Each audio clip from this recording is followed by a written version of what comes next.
नमस्कार दोस्तों, आप जुड़ चुके वॉइस ऑफ एमपी से और मैं हूं अब्दुल अली ईरानी। विधानसभा चुनाव नज़दीक है, नेताओं के दौरे शुरू हो चुके हैं। इसी सिलसिले में पंजाब महिला भारतीय जनता पार्टी के अध्यक्ष मीनू सेठी नीमच आई हुई हैं। आइए इनसे बात करते हैं कि उनके दौरे का मकसद क्या है, क्यों वो आई है। वे राष्ट्रीय स्तर पर भी महिला के लिए एक जानी मानी नेता है। मैडम, स्वागत है वॉइस ऑफ एमपी में। बहुत बहुत धन्यवाद। सभी को प्यार भरी नमस्कार। मैं मीनू सेठी, पंजाब की महिला मोर्चा की अध्यक्षा, आपसे बात कर रही हूँ। तो हमारे जो राष्ट्रीय महिला मोर्चा की अध्यक्षा हैं वांती श्रीनिवासन जी, जिनकी अध्यक्षता में मध्य प्रदेश की महिला मोर्चा की जो प्रधान है माया नरोलिया दीदी, उनके सहयोग से पूरे मध्य प्रदेश के 57 जिलों में हमारे प्रदेश की और हमारे राष्ट्रीय टीम की सभी बहनें 57 जिलों में आई हुई हैं। जैसे उसमें मुझे नीमच आने का मौका मिला और आपसे बातचीत करने का और जुड़ने का मौका मिला। आप नीमच आई हैं, नीमच के दौरे के दौरान आपके क्या कार्यक्रम रहे और महिलाओं की स्थिति को आपने कैसा पाया है यहाँ पर? नीमच ये 2 दिवसीय कार्यक्रम रहा है, 1 और 2 अगस्त को पूरे मध्य प्रदेश में। और नीमच में कल हम, जैसे 3 विधानसभा है, जावद और मनासा और नीमच, तो कल हम जावद के कार्यक्रमों में रहे और मनासा के विधानसभा के कार्यक्रमों में रहे हैं। वहाँ के मंडलों में, वहाँ के गाँव में हमने कार्यक्रम किए, जिसमें हमने भगवान सुखानंद धाम में भगवान भोलेनाथ जी को भी हमने दर्शन उनके प्राप्त किए। और इसी तरह से कई मंडलों में, और हमने, आपको बताना चाहती हूँ कि मुझे बड़ी खुशी हुई देख के कि हाथ से बनाते हुए, जैसे हमारी बहनें, मोदी जी ने 7 अगस्त को हथकरघा दिवस मनाने का भी 2015 में इसको 7 अगस्त का दिन दिया था, हथकरघा दिवस को। उसी के तहत हमने कल उनके साथ समय भी बिताया, जिसमें वो स्वयं सहायता ग्रुप के अंडर बहनों को काम देते हैं। और मैंने एक चीज़ महसूस की कि महिलाएं, गांव हो या शहर हो, हर जगह बहुत ही सशक्त हैं, बहुत ही मजबूत है।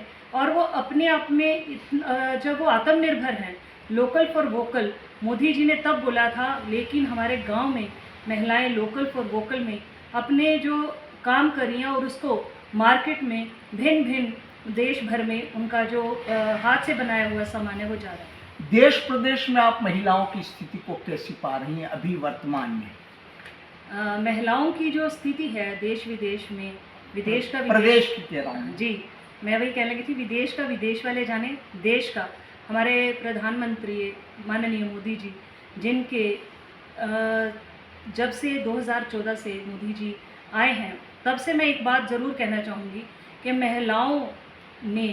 उन्होंने महिलाओं के लिए जो कार्य किए हैं, जो उन्होंने महिलाओं के लिए सुविधाएं दी हैं और महिलाओं को एक ऊपर उठाया है, तो वो सिर्फ और सिर्फ भारतीय जनता पार्टी कर रही है।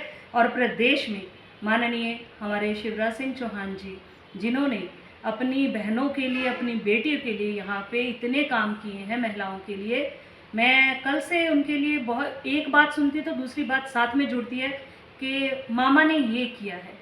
तो मामा उनको क्यों कहते हैं कि वो बहनों के भाई हैं और बेटियों के मामा हैं। महिलाओं पर कांग्रेस बार बार आरोप लगा रही है कि महिलाओं पर प्रदेश में अत्याचार की, महिला असुरक्षा की और विभिन्न तरह की आपराधिक घटनाएं आ रही, क्या कहेंगे आप? जो ऑपोजिशन है ना, जब उनके पास कुछ ना हो तो वो कहने के लिए वो कुछ ना कुछ बातचीत करते हैं। कल की अपने साथ बीती एक बात बताना चाहती हूँ कि जब हम रात को 10 साढ़े 10 बजे पहुँचे गेस्ट हाउस, तो दीदी जाने लगे अकेले, तो मैंने उनको बोला, दीदी आप अकेले इस वक्त जाओगे? तो उन्होंने एक बात कही कि मुझे कोई डर नहीं है, यहाँ पे हम बड़े सुरक्षित हैं और मैं आराम से अपने घर पहुँच जाऊँगी। महिला सशक्तिकरण के लिए क्या किया जाना चाहिए? और महिला सशक्तिकरण के लिए ऑलरेडी पहले ही हमारे प्रधानमंत्री जी और हमारे मुख्यमंत्री जी मध्य प्रदेश के इतना कुछ कर रहे हैं, तो मुझे लगता है कि ये अब महिलाओं को सोचना चाहिए कि हमें अपने मुख्यमंत्री भाई के साथ क्या सहयोग करना चाहिए। मुख्यमंत्री भाई के लिए आप सहयोग मांग रही हैं, मुख्यमंत्री बहनों को विधानसभा में चुनाव लड़वाने के लिए कितनी सीटें देंगे? 50% आरक्षण कर चुके हैं महिलाओं के लिए विधानसभा में। नहीं, आपको गलत जानकारी है। नहीं, मेरे को जो जानकारी मिली है उसी के अंतर्गत मैं ये बात कर रही हूँ। अच्छा, स्थानीय निकाय उसमें मैं आपसे इसीलिए कह रहा हूँ कि आप तो मैं फिर इतना कहती हूँ कि अगर 33% है तो बहनाएं, मुझे लगता है कि वो 50% करेंगे और उसमें महिलाओं की भूमिका ज़्यादा कैसे सशक्त रहेगी। नीमच से कोई महिला को लड़ाएंगे चुनाव? बिल्कुल, नीमच से महिला। और आपको एक और बात बताना चाहती हूँ, कल मैंने जावदोरा क्या नाम है उसका, मनासा में हम जब गए हैं तो वहाँ की जो नगर परिषद और नगर पालिका है, वहाँ की हमारी बहनें अध्यक्षा हैं और यहाँ भी नीमच में बहन अध्यक्षा है। तो मुझे ऐसे लगता है कि कल को महिलाएं ही आगे आएंगी और उनको विधानसभा लड़नी चाहिए। महिलाओं को आरक्षण के आधार पर सत्ता तो मिल जाती है, लेकिन प्रायः ये देखने में आता है कि उनकी जो कमांड रहती है वो पुरुषों के हाथ में रहती है, पुरुष उसका प्रतिनिधित्व करते हैं। क्या कहेंगे आप? ऐसे है कि पहले देखिए, पहले महिलाएं घर में होती थी, तो इस चीज़ के लिए जब महिला आरक्षण सीट कर दी जाती थी तो महिला को हम खड़ा तो कर देते थे, तो पीछे भाइयों को काम करना पड़ता था। लेकिन अब स्थिति बदल चुकी है, अब महिलाएं फ्रंट लाइन में आ चुकी हैं और वो खुद अपने काम सारे खुद देखती हैं और खुद करती हैं। क्योंकि जब सीट महिला आरक्षण कर दी जाती है तो महिलाएं बाहर तो आ जाती हैं, उनको काम नहीं पता होता, भाई उनका सहयोग करते हैं और ये सहयोग से ही चलता है। जब हमारी पारिवारिक ज़िंदगी दोनों पति पत्नी के सहयोग से चलती है, भाई बहन के सहयोग से चलती है, तो अगर राजनीति में भी सहयोग चलता है तो कोई गलत बात नहीं है। अभी आपने चर्चा के दौरान एक बात कही कि महिलाएं बड़ी सशक्त स्थिति में हैं, महिला सुरक्षा के आपने दावे किए मोदी जी के शासन में। मणिपुर में जो हिंसा हुई उसमें देख सकते हैं आप महिलाओं पे किस कदर अत्याचार हुआ, उनको किस स्थिति में सरेआम घुमाया गया, उनकी अस्मत के साथ खेला गया, उनके हत्या हुई। क्या कहेंगे आप? देखिए, ये जो मणिपुर में हुआ है बहुत ही गलत हुआ है, उसके लिए ये कहना बिल्कुल गलत रहेगा कि अच्छा हुआ, क्योंकि महिलाओं की जो इज़्ज़त है, आबरू है, वो सबकी एक जैसी है और बहुत ही गलत तरीके से उन्होंने किया। और उसके लिए हमारे प्रधानमंत्री मोदी जी ने भी बोला था कि जिस तरह से राजस्थान, छत्तीसगढ़ और मणिपुर की महिलाओं की स्थिति इस वक्त है वो नहीं होनी चाहिए और इसके लिए सुरक्षा के कदम भी उठाए जा रहे हैं और उसके लिए प्रधानमंत्री मोदी जी काम भी कर रहे हैं। हरियाणा के मेवात में अभी दंगा हो गया, विश्व हिंदू परिषद और कुछ बात को लेकर हुआ है। जब चुनाव आते हैं तो वोटों के ध्रुवीकरण के लिए भारतीय जनता पार्टी की ओर से इस प्रकार की कोई न कोई बात उठती है और कोई न कोई ऐसे हालात निर्मित हो जाते हैं, वोटों के ध्रुवीकरण के लिए होता है सर। आपको शायद ये गलत जानकारी है, ऐसा कुछ नहीं है। ये जो हालात पैदा होते हैं ये अपने आप ही होते हैं, ये कोई चुनाव के नहीं, ये आपको ऐसे गलत जानकारी है। मैं पंजाब से आई तो हमने पंजाब में भी देखा है कि अगर इस तरह से होता तो शायद जो पीछे पंजाब में हुआ है तो वो हो ही ना पाता, अगर आप चुनाव के लिए रखे करते हैं। मुंबई में अभी आपने एक घटना देखी, आरपीएफ के एक जवान ने 4 लोगों को गोली मार दी और वो भी कोई सियासी बहस चल रही थी जिसमें एक ही समुदाय के 3 लोग मारे गए। जी, मुझे वैसे इस बारे में ज़्यादा जानकारी नहीं है, मैं नहीं बोलूँ। पर इस तरह की घटनाओं पर क्या कहेंगे आप? ये जो घटनाएं बीतती हैं ये गलत है, इनको नहीं होना चाहिए।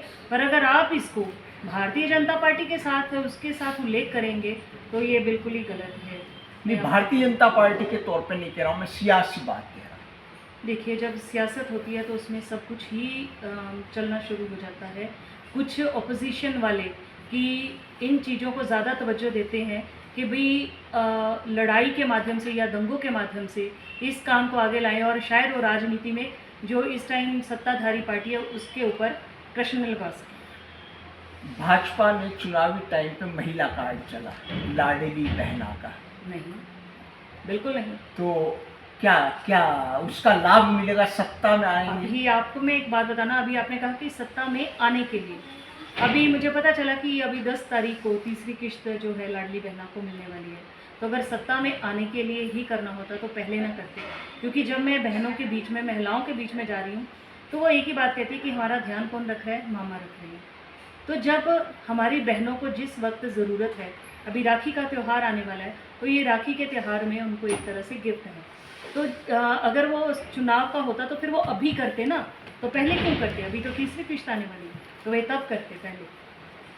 भाजपा सत्ता में लौटेगी मध्य प्रदेश? बिल्कुल जी, बिल्कुल। और बहुत बड़े अपने मैं ये अभी मुझे ध्यान नहीं है कि कितनी सीटों के साथ सत्ता में है, लेकिन जहाँ जहाँ हमारी सीटें नहीं हैं, तो मुझे पूर्ण विश्वास है कि जिस तरह से हमारे माननीय शिवराज चौहान जी ने काम किए हैं और बहनें उनकी जितनी तारीफ़ कर रही हैं, अभी लाडली लक्ष्मी के नाम से भी उन्होंने एक सुविधा दी है, तो मैं उस हिसाब से एक बात कहना चाहती हूँ कि पूरा मध्य प्रदेश की जितनी सीटें हैं वो सारी की सारी भारतीय जनता पार्टी को ही मिलने वाली हैं।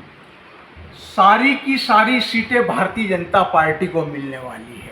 इस बात से भी इनकार है कि चुनाव के ठीक पहले महिला कार्ड चला गया। दूसरी बात, उन्होंने ये कहा कि मणिपुर में जो हिंसा हुई वो गलत है, लेकिन इसे केवल भारतीय जनता पार्टी के नज़रिए से नहीं देखा जाना चाहिए। कुल मिला के उन्होंने सारी बातों के बड़े सियासी ढंग से जवाब दिए और अपनी बातों को कहीं ना कहीं इस बात के दावे के साथ उन्होंने पेश किया कि भारतीय जनता पार्टी जो है हर तौर पे सही है और मध्य प्रदेश में महिला सुरक्षा की स्थिति जो है वो सही है, सुरक्षित है महिला, और इसके लिए उन्होंने कई बातें भी पेश की।